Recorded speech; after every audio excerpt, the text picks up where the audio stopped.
exposed to the pain of substance abuse via close relatives.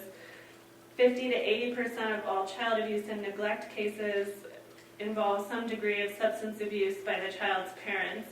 So the idea of sort of letting people flounder around and fail and get back up on their feet if they can, it sort of breaks down when you look at the fact that these are people embedded in a family structure, really affecting a lot of other, not that I think that that's right anyway, but even if it was, they're still affecting people who are innocent. Why treat addiction? In general,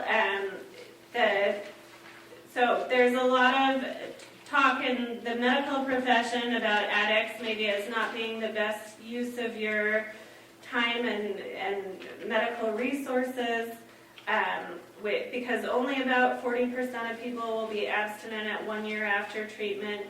However, this is a group of people with a lot of issues getting to aftercare, often due to insurance issues or homelessness.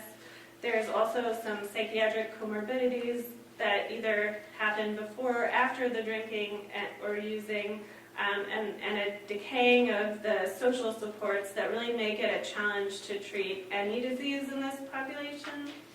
Relapse, it's however reinforced by the medical system, treating it as sort of inevitable and often hopeless.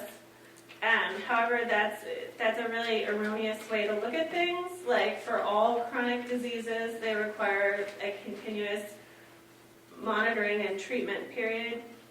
So there was a big study in 2000 showing the difference between recovery in terms of continuous abstinence for alcoholics and addicts versus the ability to perfectly control blood pressure or hypertension or asthma. And as you can see, that 40 to 60% of people with a diagnosis of drug dependence were able to remain abstinent. Less than 40% of hypertensives adhere to their treatment regimen.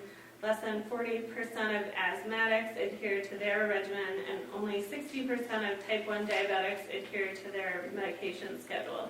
So this is not a group of irresponsible people who aren't doing a good job. This is just the way that we all manage chronic diseases. It's difficult and it's a daily process. So just to really drive it home, if you stop taking your insulin and go to the ICU, your doctor will say, go back on insulin, you could have died.